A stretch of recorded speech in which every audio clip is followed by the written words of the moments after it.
오늘 본문에는 기름과 향이 나옵니다. 9절이지요. 기름과 향이 사람의 마음을 즐겁게 하나니. 기름과 향, 두 단어이지만 실은 한 단어처럼 쓰였습니다. 향기가 나는 기름이라는 뜻입니다. 향기름. 어떻게 만들었는가? 감람유를 비롯한 여러 재료를 섞어서 만들었습니다. 그런데 거기에 으뜸되는 재료가 있어요. 그것이 바로 몰약입니다. 우린 좀 낯설지요? 예수 그리스도는 몰약으로 시작해서 몰약으로 끝나는 인생을 사셨습니다. 아기 예수 때 동방박사 다른 예물을 함께 했지만 몰약을 드립니다. 예수 그리스도 요한복음 19장에 보면 장사하신 이후에 니고데모라는 인물이 몰약을 가져왔다, 그렇게 기록합니다. 즉 예수님 당신께서 몰약의 인생을 사셨습니다. 몰약이 무엇입니까? 그것은 중동에는 옛적부터 희생, 고난, 아픔, 그런 것들을 상징했습니다. 시스터스 나무의 진액인데요, 아주 값이 비싼 기름입니다. 향이 진해요. 신비로운 향이 나는 것 사실입니다. 그런데 이 몰약 자체도 관유로 쓰인다는 것입니다. 다시 말해서 성소의 기물, 특별히 하나님을 섬기는 제사장들 모두 이 관유와 혹은 향기름으로 발라져야 합니다. 그냥 날 것, 사람, 날 것, 성소의 기구, 더러운 죄가 드리워져 있다는 것이죠. 사람이 만들었고 사람과 관계하니까. 따라서 철저하게 향기름으로 발라댑니다. 그 냄새가 사라지지 않도록 한다는 거예요. 저와 여러분들이 오늘 예배자로 여기에 있는데 혹시 향수 뿌리고 오신 분, 있을 수 있지요. 그런데 그 향수 말고 특별한 향기름을 바르고 또 바르고, 이 냄새가 지워지면 안 되니까 철저하게 밴 듯이 그렇게 바른다는 것입니다. 이유가 있지요. 바로 그 모습에서 예수 그리스도의 모습을 볼 수 있습니다. 이 향기름처럼 관유와 같이 부어짐을 당한 예수 그리스도. 우리는 예수님을 때로는 굉장히 낭만적으로 접근합니다. 특별히 신약 성서에 보면 예수님은 우리의 양식이래요. 빵도 되시고 음료도 되신대요. 그런데 노골적으로 말씀드리면, 직접적으로 직역 드리면 무슨 뜻인지 아십니까? 예수님께서 철저히 찢어지고 피 흘리시며 빠지셔서 실제로 우리의 양식이 되셨다는 의미입니다. 왜 향기름이 중요한 의미입니까? 하나님 앞에 나아가는 자들은, 또 성소 기물은 왜 발리워져야 한다는 것입니까? 그것은 바로 예수님을 상징하는 거예요. 예수님이 철저하게 부서지고 빠지고 깨짐으로 우리가 나음을 입어 하나님 앞에 나설 수 있다는 것입니다. 예수로 칠해지지 않으면 우리는 안 되는 죄인이라는 거예요.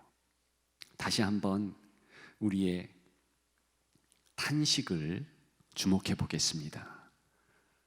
여러분들은 왜 탄식하시나요? 말씀드렸듯이, 그리고 나누었듯이 여러 상황이 좋지 않게 합니다. 그런데 이제는 그 탄식을 통하여서 예수 그리스도를 생각할 수 있고, 그 탄식을 통하여서 부활의 주님을 생생하게 만날 수 있다는 것입니다. 우리는 이런 말을 합니다. 예수 믿으면 천국 갑니다. 엄밀히 말하면 조금 핀트가 어긋난 것이지요. 예수 믿으면 당연히 천국이라는 장소는 따라옵니다. 왜요? 예수님이 가장 중요하시니까. 예수님이 평강, 사랑, 은혜, 생명 다 가지고 계시니까 예수님 계신 곳이 천국이 안 될 수가 없지요. 그래서 예수님 계신 곳이 천국인 거예요. 우리는 장소적인 천국을 반드시 갈 것입니다. 그건 성경의 약속이니까. 그러나 그 이전에 부활을 통하여 주 예수께서 우리와 함께 하신다 약속하셨습니다. 내가 세상 끝날까지 너희와 함께 하리라. 신비한 영적 방법으로 우리 예수 그리스도께서 우리와 함께 합니다. 부활을 통해서 그렇게 하셨다는 거예요. 따라서 바로 지금 예수님이 함께 하시기 때문에 여기가 천국입니다. 다시 한번 상기하십시다. 그래서 우리는 그거 참 좋겠습니다. 우리가 탄식하되 탄식의 이유가 되는 것들을 가만히 생각해 보시면 최종적인 이유가 있다는 것입니다. 그게 바로 죄 때문입니다. 직간접적으로 나의 현재의 모든 탄식은 다 죄 때문이다. 그렇게 결론 내리지 않을 수 없습니다. 그렇다면 그 탄식, 그 내용들을 가만히 객관화시켜 보십시오. 어려운 용어지요. 그저 멀찍이서 한번 생각해 보십시오. 여러분들의 건강 문제, 그래서 탄식하는 거, 자녀의 문제, 물질의 문제, 모든 문제를 좀 뚝 떨어져서 한번 관망해 보십시오. 사실은 그것 탄식의 이유가 아닙니다.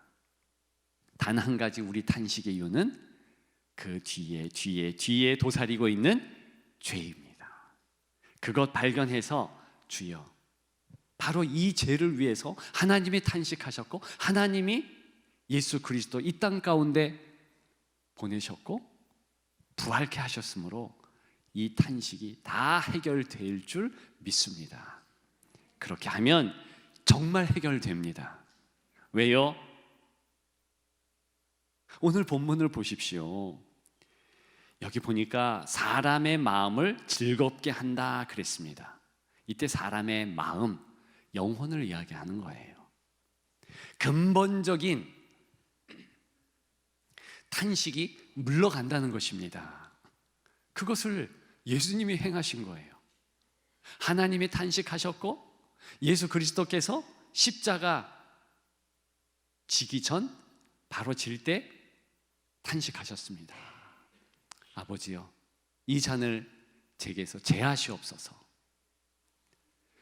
어찌하여 나를 버리시나이까? 왜 탄식하셨습니까? 우리의 모든 탄식을 다 가져가 버리기 위함입니다. 그 예수님의 탄식으로 인하여서 우리는 잠깐의 탄식, 약간의 탄식, 짧은 탄식 하게 되는 것입니다. 어떻게 해야 됩니까? 내 탄식을 다시 한번 바라보면서 이제 내 영혼까지 구원하신 주께서 내 삶 또한 이 탄식에서 구원하옵소서. 그러면 천국 되신 주님께서 모든 것을 고쳐주실 줄 믿습니다. 부활의 증인이요 부활 성도된 우리는 그런 환경의 변화, 권세를 캐치해야 되고 받아 누려야 되는 것입니다. 그것을 기억하시는 여러분 되시기를 주님의 이름으로 축복합니다. 또 한 번 묻고 싶어요. 정말로 부활은 그렇게 하는 감동 스토리입니까? 아멘. 네, 그렇습니다. 부활은 둘째로 탄성 이야기이기 때문입니다. 감격할 때 자연스럽게 감사와 기쁨이 넘칩니다. 탄성을 바라게 되지요. 그런 모습입니다. 탄식과 자연스럽게 연결되지요. 내 죄에 대하여서 탄식을 하게 되면, 그러면 부활의 기쁨이 얼마나 크고 주께서 이루신 일이 나를 향한 얼마나 그 큰 사랑인 것을 깨닫게 됩니다. 그러면 당연히 탄성을 바라지 않을 수 없습니다. 저와 여러분들의 기쁜 이유는 무엇입니까? 오늘 본문에 보면 한 성도는요, 마음이 즐거운 이유가 기름과 향, 즉 예수 그리스도의 부활 사건, 거기에 있다, 그렇게 고백하지요. 여러분들은 어떠신가요? 여러분들이 기쁘다면 왜 기뻤을까? 과거를 떠올려 보십시오. 감사하고 즐거웠던 그 기쁨의 순간, 근데 가만히 보면 환경적으로 잘 될 때 자연히 기쁨이 충만합니다. 원하는 대학에 자녀가 합격을 했든, 결혼을 했든, 좋은 직장에 들어갔든, 걱정되는 건강이 다시 회복되었든, 어쨌든 보면 그 기쁨의 이유가 있잖아요. 그 기쁨의 이유가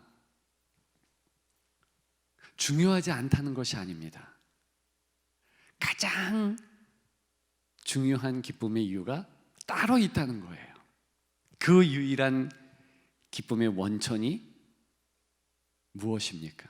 예수님의 부활 사건이에요. 예수 그리스도 때문에 기뻐한다는 것이지요. 100년 전 우리 성도들의 삶을 우리가 잠깐이라도 생각해 보았다면, 과연 그 시대에 그들은 왜 예수를 믿고 그렇게 기뻐했을까? 128년 전부터 참으로 희한하게도 정말 이 땅에는 강력한 핍박들이 있었습니다. 일제치하, 그리고 공산치하, 너무 힘들었어요. 그런데요, 놀랍게도 길선주, 손양원, 안희숙, 주기철, 이분들을 비롯한 너무나 많은 성도들이 그 모든 핍박을 넉넉히 이겼다는 것입니다. 어떻게 이겼을까요? 바로 내 기쁨의 가장 큰 이유는 그리스도다. 그분이 부활하시고 내 이 슬프고 어려운 이 현장에 함께 하신다. 그 이유 때문입니다. 정말 감옥에서도 기뻐했고 가장 힘든 상황에서도 즐거워할 수 있었다는 것입니다. 그것이 저와 여러분들이 본받아야 될 그런 신앙의 모범입니다. 다시 묻겠습니다. 여러분들은 탄성을 자아내며 사십니까? 기뻐하시며 사십니까? 다시 한번 또 묻습니다. 그렇다면 그 기쁨의 이유는 무엇입니까? 뭔가 사업이 잘 되어서? 예, 그것도 좋지요. 여전히 건강이 좋음으로? 네, 그것도 좋습니다. 다 세상적인 이유로 기뻐하는 거 괜찮습니다. 그러나 잊지 마십시오. 예수님이 계심으로 기쁜다. 이것이 성도의 고백이고, 이것이 성도가 선명한 천성, 천국, 하나님 나라, 예수 그리스도를 바라보는 내용입니다. 그런 여러분들 되시기를 주님의 이름으로 축복합니다. 다시 한번 마지막으로 묻고 싶습니다. 정말로 부활은 전천후 망원경 같이 그렇게 천국을 선명하게 보여주는 감동 스토리입니까? 아멘. 네, 그렇습니다. 부활은 셋째로 탄력 이야기이기 때문입니다. 여러분들은 어디에서 신앙의 탄력을 받습니까? 혹시 주변에 근사한 성도들 때문입니까? 가족 때문입니까? 그들 때문에 신앙생활 하기 즐겁고 기쁜 거 참 좋은 것입니다. 나는 신앙생활 하기에 참 기뻐, 좋아. 이야, 이렇게 탄력받아서 쭉쭉 나갈 수 있어. 같이 기도하는 기도의 용사들이 내 친구들이니까, 내 남편과 내 아내가, 내 부모가, 내 자녀가 기도해 주고 있으니까 좋은 일이죠. 그런데 성경은 그것보다 더 좋은 신앙이 탄력받는 이유를 말해주고 있습니다. 무엇입니까? 예수 그리스도, 그분의 부활. 그 부활의 이야기를 가만히 보면 정말 내 삶을 점유합니다. 내 여생을 끌고 가기에 넉넉합니다. 푹 잠기면 그 이야기 때문에 정말 신앙생활에 탄력이 붙습니다. 오늘 본문 10절에 보게 되면 내 친구와 내 아비의 친구를 버리지 말면 내 환난 날에 형제의 집에 들어가지 말지어다. 왜 형제의 집에 들어가지 말라 그럽니까? 환난 날에 도움 받을 것은 먼 친척, 먼 형제가 아니고 가까운 이웃이다. 그것을 말하고 있는 것입니다. 참 이런 격언들은요, 속담들은요, 중동이나 우리나 비슷합니다. 그러면서 무엇이라고 오늘 본문은 말합니까? 가까운 이웃이 먼 형제보다 나으니라. 자, 궁극적으로 가까운 이웃도 우리가 의지할 수 있고 또 나눌 기쁨이 있는데 가장 가까운 그 이름 예수 그리스도. 그리고 아버지 하나님께서 이제 내가 너희의 마음에 좌정한다. 너는 내 거야. 너는 나의 성전이야. 이렇게 말씀하셨습니다. 그러니까 가장 가까운 참된 아버지이시지요. 우리의 주인 되시는 구세주 예수 그리스도이시지요. 따라서 우리가 그분 때문에 신앙의 탄력을 받습니다. 그래서 어떻게까지 할 수 있습니까? 내 친구와 내 아비의 친구를 버리지 말며, 이 환난 때 힘들고 어려운 저들의 상황 가운데서 사실은 가서 위로할 수 있다는 거예요. 성도들을 이렇게 북돋아 줄 수 있다는 것입니다. 그리고 그것이 그 성도가 다시 신앙의 탄력을 받도록 할 수 있다는 것입니다. 요즘 자녀 세대에 위하여서 IQ, EQ, 다른 능력 중요하지 않은 것 아니지만 가장 중요한 것이 있다. 그러면서 부각되는 것이 있지요. 무엇입니까? 회복 탄력성.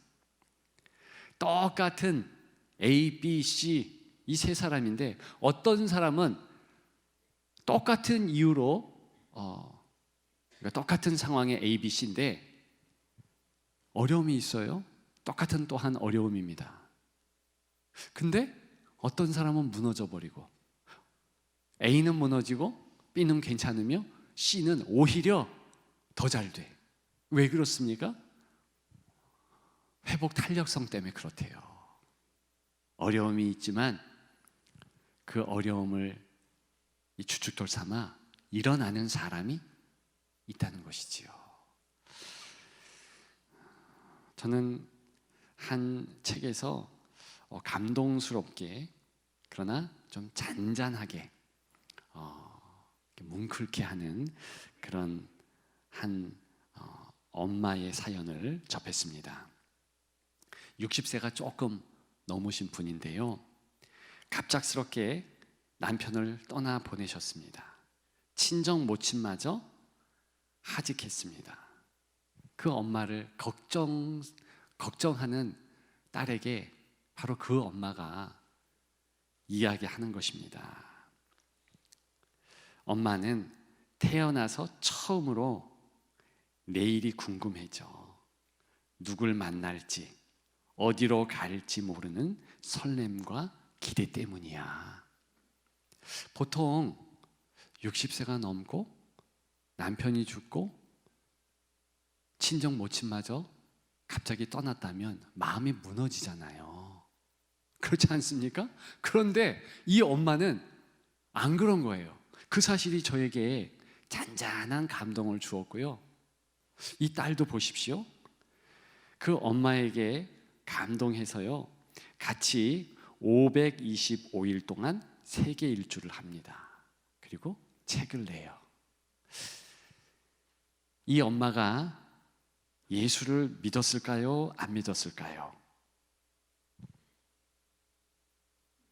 몰라요. 책에 안 써 있어요.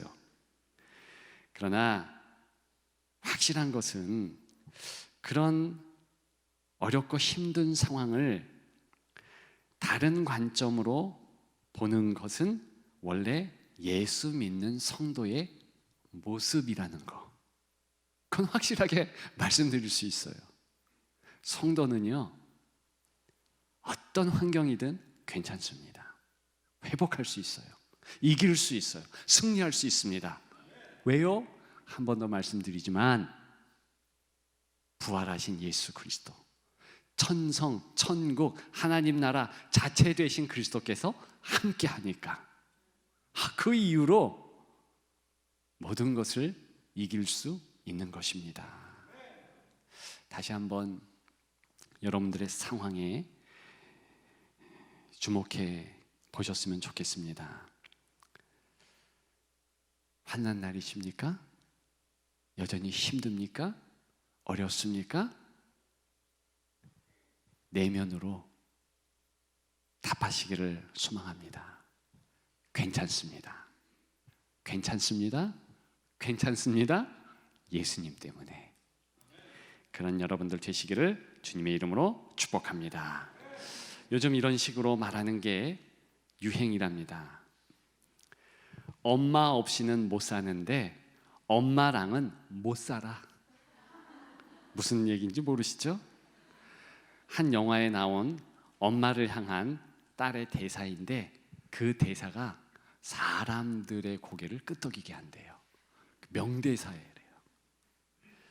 조금 풀으면 이 뜻이죠. 엄마를 사랑하는 것도 맞고 엄마가 모든 것을 공급해 주는 것도 맞는데 그렇게 참견하는 것은 못 참겠어요. 힘들다는 거예요. 왜? 엄마도 실수하죠. 아빠도 힘들게 할 수 있지요. 혹시 우리도 하나님 아버지에 대하여서 그런 마음을 갖는 것은 아닌지요. 어느 때는 내 기도를 응답하셔서 감사합니다. 또 어느 때는 하나님 사랑이 이렇게 깨달아지게 해 주셔서 감사합니다. 근데 장애물이 있어요. 이제 하나님 나라가 보이지 않습니다. 어제도 힘들었는데 오늘은 더 힘들어요. 완전 장애물로 가득합니다. 어떻게 해야 될까요? 여전히 함께 하신 부활의 주 예수 그리스도 아버지 하나님을 보십시오. 여러분, 확신할 수 있지 않을까요? 엄마는 실수하고 아빠는 실수하고 다른 사람들은 다 실수해도 하나님은 실수하지 않으신다. 그러면 인생 맡길 수 있지요. 여생을 의탁할 수 있지요. 넉넉히 이길 수 있습니다. 그렇게 성도는 승리하는 것입니다. 그런 여러분들 되시기를 주님의 이름으로 축복합니다.